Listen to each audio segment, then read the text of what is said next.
रसायनमुक्त सेंद्रिय शेती काळाची गरज बनली आहे। ही गोष्ट हळूहळू शेतकऱ्यांच्या ध्यानी येऊ लागली आहे। पुणे जिल्ह्यात बारामती तालुक्यातल्या गोजूबावीच्या क्रांती शेतकरी बचत गटाने सेंद्रिय शेती करण्यासाठी गांडूळ खत निर्मिती प्रकल्पाची उभारणी केली आहे। गावातले 400 शेतकरी गटात आहेत, तर 20 शेतकऱ्यांनी प्रत्यक्षात सेंद्रिय शेतीला सुरुवात केली आहे। या कामात त्यांना कृषी विभागाबरोबरच बारामतीच्या टीसी कॉलेजचे वनस्पती शास्त्राचे प्राध्यापक डॉक्टर भगवान माळी यांचं मार्गदर्शन मिळतंय। आज आपण क्रांती बचत गटाच्या गांडूळ खत प्रकल्पाची यशोगाथा जाणून घेण्यासाठी गोजूबावीला जाणार आहोत। पुणे जिल्ह्यात कॅनॉल इरिगेशन असलेल्या भागात पाणी आणि रासायनिक खतांच्या अतिवापरामुळे जमिनी क्षारपड झाल्या आहेत। बारामती तालुक्यात क्षारपड जमिनींचा प्रश्न मोठा होऊ लागलाय। क्षारपड जमिनीच्या समस्येवर रासायनिक खतांचा वापर टाळून सेंद्रिय शेती करण्याचा उपाय कृषी विभागामार्फत सांगितला जातोय। बारामतीपासून 8 ते 10 किलोमीटरवर असलेल्या गोजूबावीमध्ये सुद्धा आता सेंद्रिय शेतीबद्दल जागरूकता होऊ लागली आहे। अनेक शेतकरी पुढे येत आहेत। ही गोष्ट लक्षात घेऊन कृषी विभागाने 1.5 वर्षांपूर्वी गावात 20 बचत गटांची स्थापना केली। या गटात पुरुष आणि महिलांचा समावेश आहे।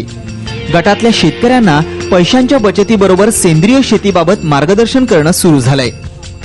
माझ्या गटात 20 शेतकरी आहेत, पैकी 8 महिला आणि 12 पुरुष शेतकरी आहेत। आम्ही दर गुरुवारी आमचे कृषी सहाय्यक शिंदे साहेब गावात येतात।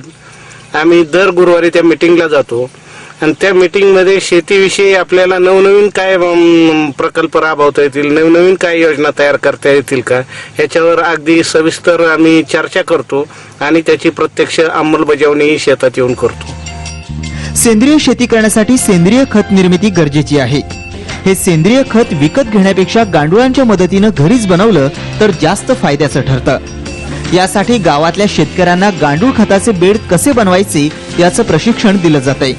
बारामतीच्या टीसी कॉलेजच्या वनस्पती शास्त्र विभागाचे प्राध्यापक डॉक्टर भगवान माळी शेतकऱ्यांना गांडूळ खत निर्मितीचं प्रशिक्षण देत आहेत।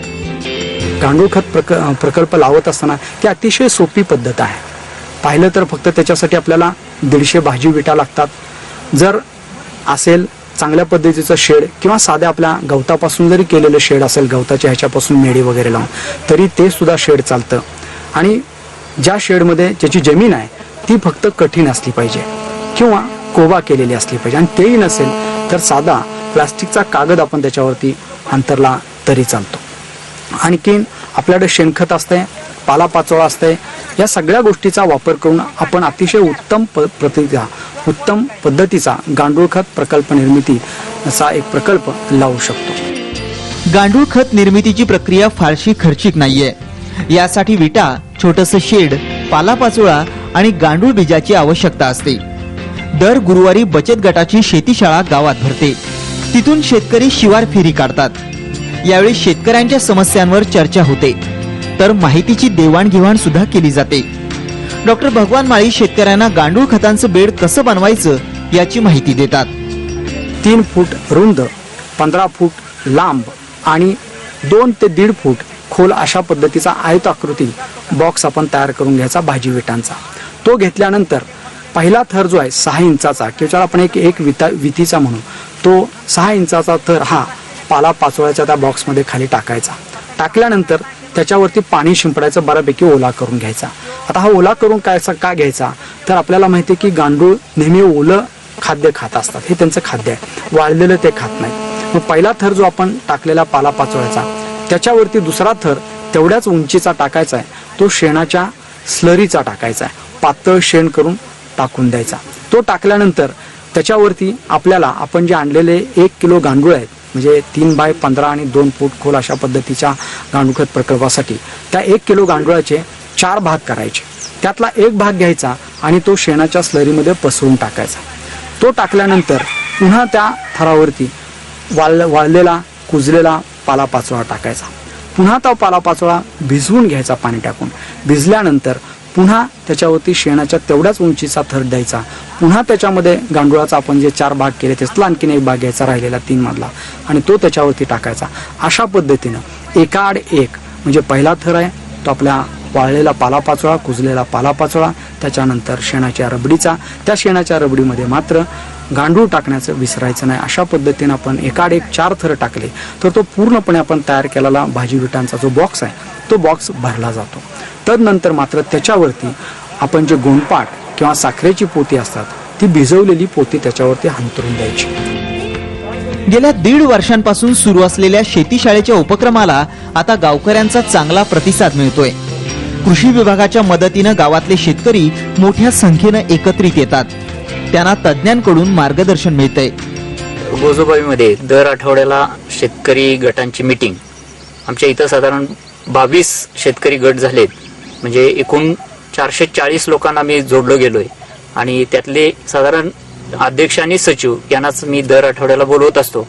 आणि आम्ही विठ्ठल रुक्मिणी मंदिरामध्ये सकाळी 9 ते 11 या वेळात शेतीविषयी जे काही मार्गदर्शन असेल ते मार्गदर्शन होतं, चर्चा होती, विचारांची देवाणघेवाण होती, शेतकऱ्यांचे प्रश्न समजावून घेतले जातात.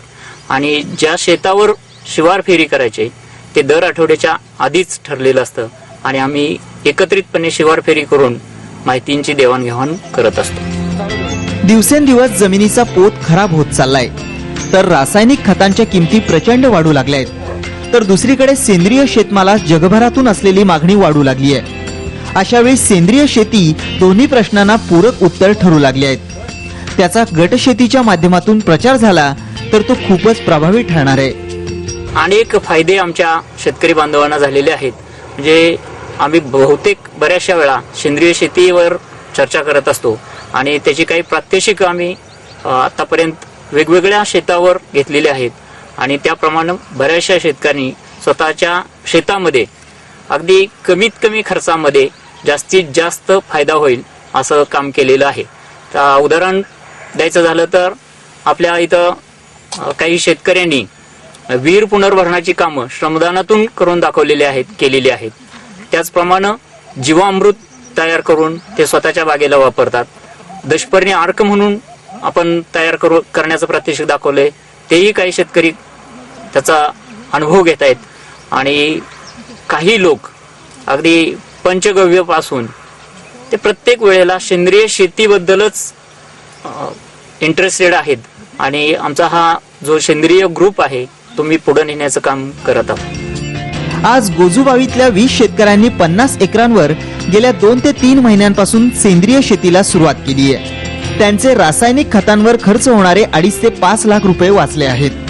पर्यायानं शेतीचा उत्पादन खर्च कमी होऊ लागलाय. त्याचा शेतकऱ्यांचं अर्थशास्त्र आणि मातीचं आरोग्य सुधारण्यास फायदा होतोय. या 50 एकरात सध्या ज्वारी, फळबागा आणि भाजीपाल्याची पिकं आहेत.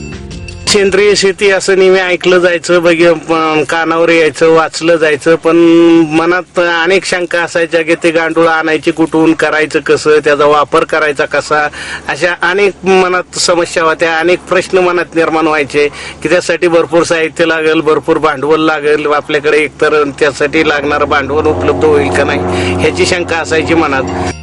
दर गुरुवारी भरणाऱ्या शेतीशाळेमुळे कृषी विभागाला आपल्या योजनांची माहिती शेतकऱ्यांपर्यंत पोहोचवणं अतिशय सोपं झालंय.